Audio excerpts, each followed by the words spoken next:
मसीह के जिंदा और जलाली नाम में आप सबको सलाम। आज हम सैमुअल नबी की बाइबल स्टोरी देखेंगे। अगर आप चैनल पर नए हैं तो चैनल को सब्सक्राइब करें और बेल आइकन को जरूर ऑन करें। आए हम अपने वीडियो को शुरू करते हैं।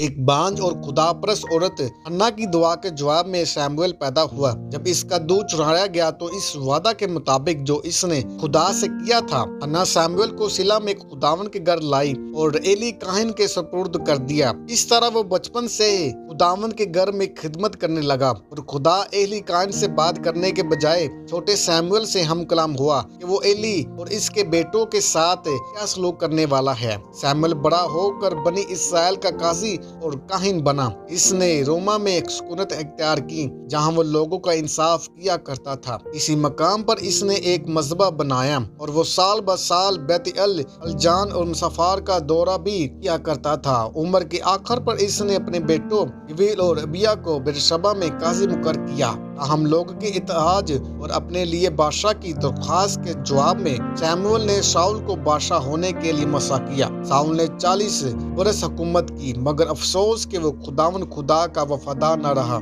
इसलिए खुदा ने भी इसे रद्द कर दिया और इसकी जगह दाऊद को बादशाह बनाया। सैमुअल ने खुदा की खिदमत को तरतीब देने और अमली जमा पहनाने के अलावा नजर को महसूस करने में जो अहम किरदार अदा किया। इसे इस तरह बयान किया गया है कि दाऊद और सैमुअल ने खैमा इज्तिमा के लिए दरबान मुकर किए। पहला तवारीख में लिखा है कि यहूदी रवायत के मुताबिक बाइबल मुकद्दस की वो किताबें जो इसके नाम से कहलाती हैं और रूत की किताब को इसने लिखा था। तो इस वक्त हुजूर शाऊल ही बादशाह था और सैमुअल की मौत पर रामा के लोगों ने इसे इसके अपने घर में दफन किया।